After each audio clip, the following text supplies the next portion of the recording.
आइए समझते हैं रक्त को। रक्त को सर्वप्रथम समझाने का प्रयास किया था विलियम हार्वे ने, और रक्त समूह की खोज की थी कार्ल लैंडस्टीनर ने।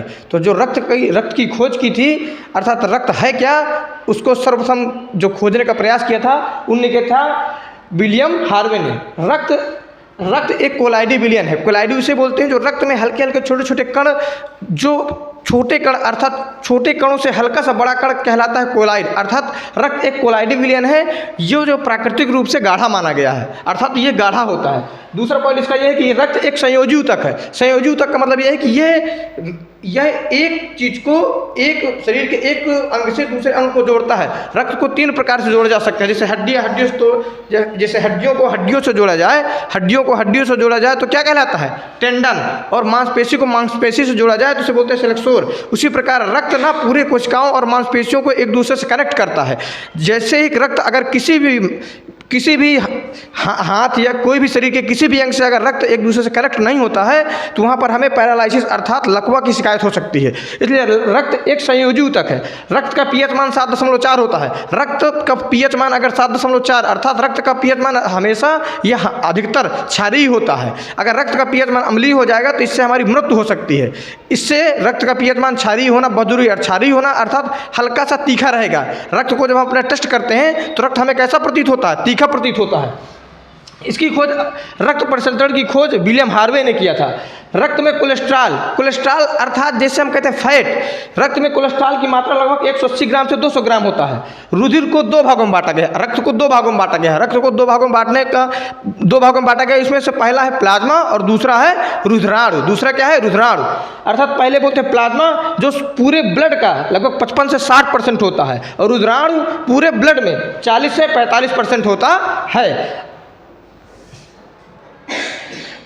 इसके अब रक्त को 2 भागों में बांटा गया, प्लाज्मा और रुधिराणु। अब देखते हैं प्लाज्मा के अंदर देखो तो 3 प्रकार के प्रोटीन पाए जाते हैं। पहला होता है फाइब्रिनोजेन, दूसरा होता है प्रोथ्रोम्बिन, तीसरा होता है एंटीबॉडी। प्लाज्मा में 90% जल होता है व 10% प्रोटीन व कार्बोहाइड्रेट होता है। अर्थात प्लाज्मा के अंदर पहले बात ब्लड को 2 भागों में बांटा गया है, प्लाज्मा और रुधिराणु। अब प्लाज्मा के अंदर 90% जल और 10% प्रोटीन होता है। 10% प्रोटीन के अंदर कार्बोहाइड्रेट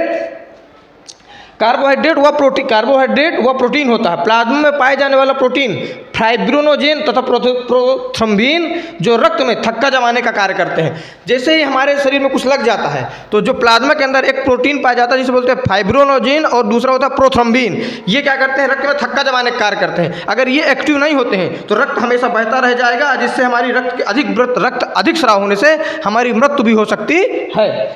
रक्त में जब फाइब्रिनोजेन नामक प्रोटीन निकाल लिया जाता है तो उसे बोला जाता है सीरम।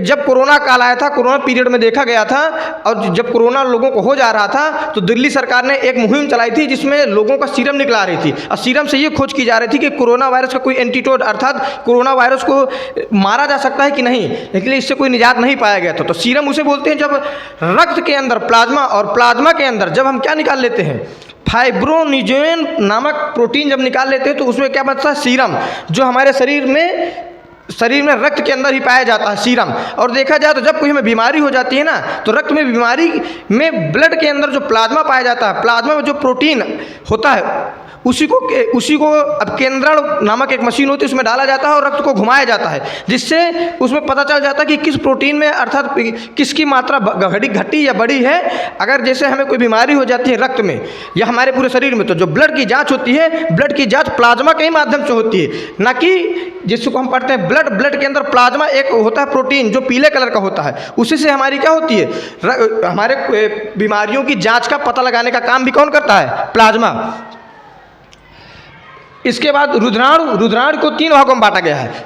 एक बार और समझने का प्रयास करते हैं। रक्त को 2 भागों में बांटा गया है, प्लाज्मा, और प्लाज्मा के बाद रुधिराणु के अंदर 3 प्रकार, रुधिराणु को 3 भागों में बांटा गया है, आरबीसी, डब्ल्यूबीसी और प्लेटलेट्स। हिंदी में बोलते हैं लाल रक्त कणिका, श्वेत रक्त कणिका, और इसको तीसरे बोलते हैं रक्त बिंबाणु अर्थात प्लेटलेट्स।